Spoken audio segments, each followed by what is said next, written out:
Hello everyone, welcome to study of education. दोस्तों, जैसा कि आप सभी लोग जानते हैं, NTA UGC NET education paper 2 B Ed, M Ed, MA education और पीजीटी एजुकेशन वालों के लिए करिकुलम स्टडीज़ की जो लेक्चर सीरीज़ चल रही है उसका ये लेक्चर नंबर 19 है, जिसमें हम आज से स्टार्ट करने वाले हैं मॉडल्स ऑफ करिकुलम डेवलपमेंट।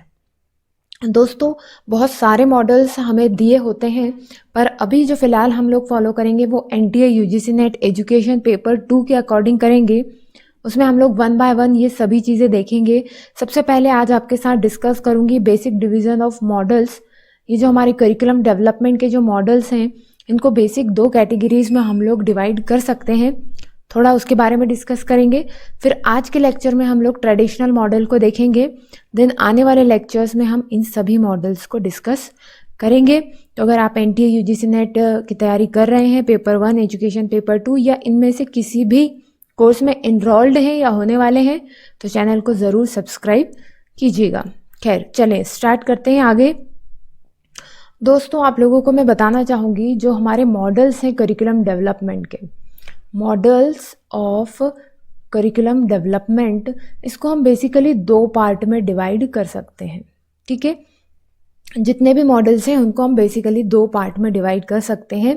पहले कैटेगरी को हम लोगों ने नाम दिया है टेक्निकल और साइंटिफिक मॉडल्स। ठीक, और दूसरी जो कैटेगरी है वो है हमारी नॉन टेक्निकल। अब ये क्या होती है, क्या इनमें डिफरेंस है, इसके बारे में बात करते हैं अभी। नॉन टेक्निकल और नॉन साइंटिफिक। ठीक, अब देखिए, अगर आप पहले से इस लेक्चर सीरीज को फॉलो करते आ रहे हैं तो आप बिल्कुल आसानी से समझ जाएंगे जो मैं अभी कहने वाली हूँ। ये जो टेक्निकल या साइंटिफिक मॉडल्स होते हैं करिकुलम डेवलपमेंट के, इस पर जो डेवलपर्स काम करते हैं या जो एजुकेटर्स इसको फॉलो करते हैं, वो इम्पोर्टेंस देते हैं सब्जेक्ट मैटर को। ठीक है, तो आप इसमें लिख सकते हैं the educators who believes in subject matter design usually advocates the technical और साइंटिफिक मॉडल। ठीक है, मतलब कि हम उस मॉडल को टेक्निकल या साइंटिफिक मॉडल कहेंगे जो सब्जेक्ट सेंट्रिक हो या फिर जो सब्जेक्ट मैटर को ज़्यादा इम्पोर्टेंस देता हो। ठीक, अब जितने भी ट्रेडिशनल मॉडल्स हैं हमारे पास, वो सभी सब्जेक्ट सेंट्रिक या सब्जेक्ट को ज़्यादा इम्पोर्टेंस देते हैं। जैसे कि टाइलर का हो गया, टाबा का मॉडल हो गया, सेलर, अलेक्जेंडर, ठीक, और आपके मिलर एंड सेलर मॉडल, ये सभी मॉडल कैसे हैं, टेक्निकल या साइंटिफिक मॉडल हैं, because they give importance to the subject matter. वहीं अगर हम नॉन टेक्निकल या नॉन साइंटिफिक मॉडल की बात करें, तो जो एजुकेटर्स होते हैं या जो डेवलपर हैं करिकुलम के, अगर वो लर्नर है ना, लर्नर सेंटर्ड डिज़ाइन को फॉलो करते हैं, या आप कह दें कि लर्नर को ज़्यादा इम्पोर्टेंस देते हैं अपने करिकुलम में, तो ऐसा मॉडल कैसा कहलाएगा, नॉन टेक्निकल या नॉन साइंटिफिक मॉडल कहलाएगा। ठीक है, ये बात क्लियर है। The educators who favour a learner centre design, है ना, frequently advocate the non technical और non scientific approach of curriculum development. ठीक, तो जो लर्नर सेंटर्ड डिज़ाइन होती है या जो लर्नर को ज़्यादा इम्पोर्टेंस देते हैं, वो सभी मॉडल किस कैटेगरी के होते हैं, नॉन टेक्निकल या नॉन साइंटिफिक मॉडल्स होते हैं। अब जैसा कि मैंने आपको बताया, हमारे सिलेबस के अकॉर्डिंग हमारा नेक्स्ट पार्ट क्या है, traditional model of curriculum development. तो अब हम देखते हैं traditional model of curriculum development क्या होता है।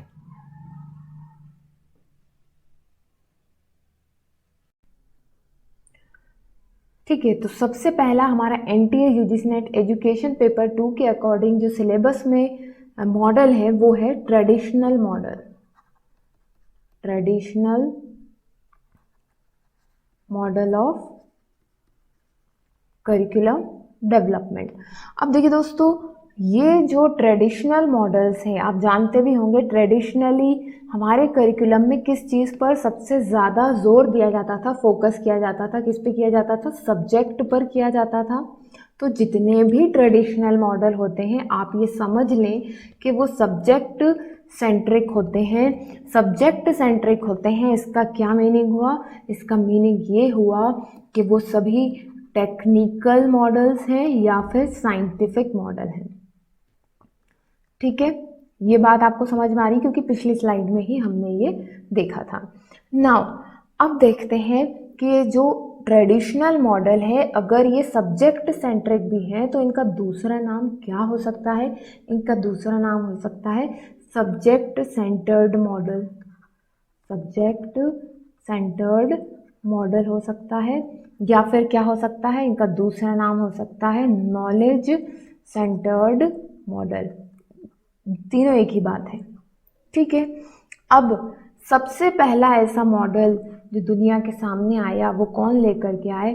वो लेकर के आए रैल्फ टायलर इन 1949।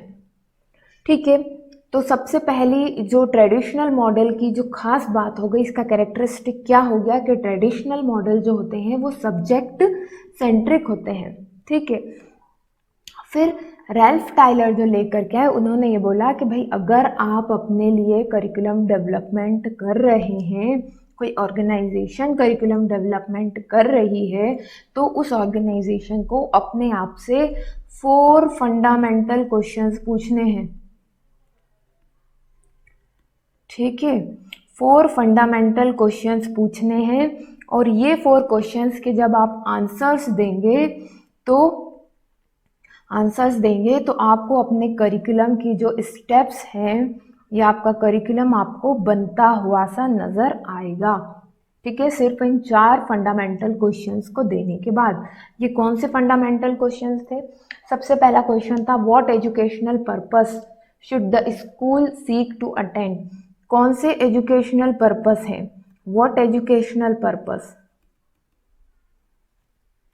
भाई जब आप करिकुलम बना रहे हैं, हमने इसके पहले भी पढ़ा है करिकुलम डेवलपमेंट की जो स्टेप्स हैं, जो प्रोसेस हैं, सबसे पहले नीड के बाद नीड मतलब और पर्पस जो है वो हम देखते हैं।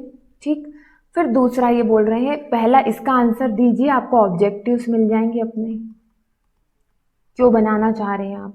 फिर आपसे ये बोल रहे हैं कि दूसरा क्वेश्चन अब आपसे अपने आप से पूछिए कि what educational purposes you will give. What educational experiences you will give to achieve or attain these purposes। ठीक, थर्ड ये बोल रहे हैं how can these educational experiences be effectively organise. अब ये बोल रहे हैं कि कैसे आप इनको इफेक्टिवली ऑर्गेनाइज करेंगे। इफेक्टिवली ऑर्गेनाइज, किसको ऑर्गेनाइज करना है? These educational experiences. ठीक है, फोर्थ जो है आपसे ये बोल रहे हैं अपने आप से ये क्वेश्चन पूछिए कि how will you determine whether these purposes are being attend. कैसे आप ये डिटरमाइन करेंगे, कैसे पता लगाएंगे? How will you determine the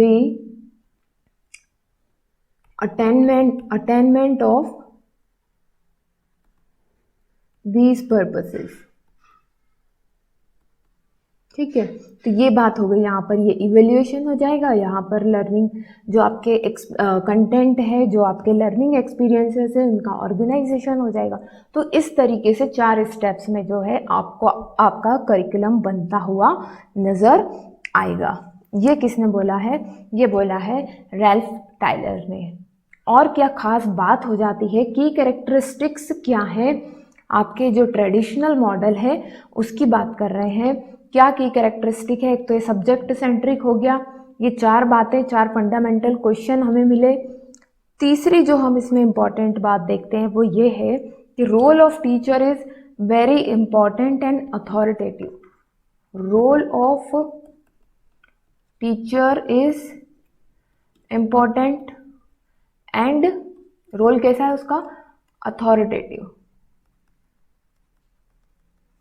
ठीक, फोर्थ इंपॉर्टेंट चीज क्या हो जाती है इसमें, फोर्थ इंपॉर्टेंट चीज ये है that teacher uses different strategies to share the knowledge. Teacher अलग अलग तरीका लेकर के आता है, अलग अलग स्ट्रेटजीज लेकर के आता है टू शेयर द नॉलेज। ठीक, उसके बाद जो फिफ्थ पॉइंट हो सकता है इम्पॉर्टेंट, जो इसका की कैरेक्टरिस्टिक बनता है ट्रेडिशनल मॉडल का, दैट ये जो टीचिंग लर्निंग होती है इसमें ये एक ट्रेडिशनल इन्वायरमेंट में होती है। और ट्रेडिशनल इन्वायरमेंट क्या होता है, हमारा क्लासरूम। क्या होता है, क्लासरूम। ठीक, सिक्स्थ पॉइंट यहाँ पर क्या हो सकता है, यहाँ पर highly disciplined teaching learning process होती है, हाईली डिसिप्लिन्ड होती है, क्लासरूम होता है। ठीक है, और क्योंकि ये सब्जेक्ट सेंट्रिक है तो फोकस कहाँ होता है, फोकस होता है, focus of this model is, क्या फोकस है इस मॉडल का, सिर्फ एकेडमिक एस्पेक्ट्स और इंटेलेक्चुअल डेवलपमेंट।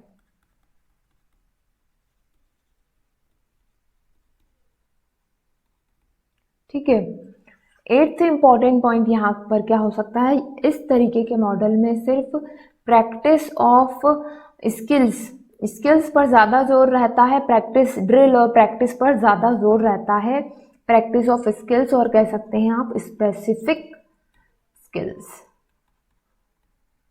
ठीक, नाइन्थ पॉइंट क्या हो सकता है यहाँ पर, अगर हम इसका एग्जाम्पल लेना चाहें तो आपका कोर करिकुलम ही जो है यहाँ पर, कोर करिकुलम जिसके बारे में हमने डिस्कस किया था, तो आपका कोर करिकुलम जो है वो टोटली इस मॉडल के ऊपर डिपेंड करता है। तो आई थिंक ट्रेडिशनल करिकुलम क्या होता है ये आप अच्छी तरीके से समझ पाए होंगे। ठीक है, चलिए अब नेक्स्ट क्लास में मिलेंगे, वहाँ पर डिस्कस करेंगे contemporary model of curriculum development. तब तक के लिए best of luck and bye.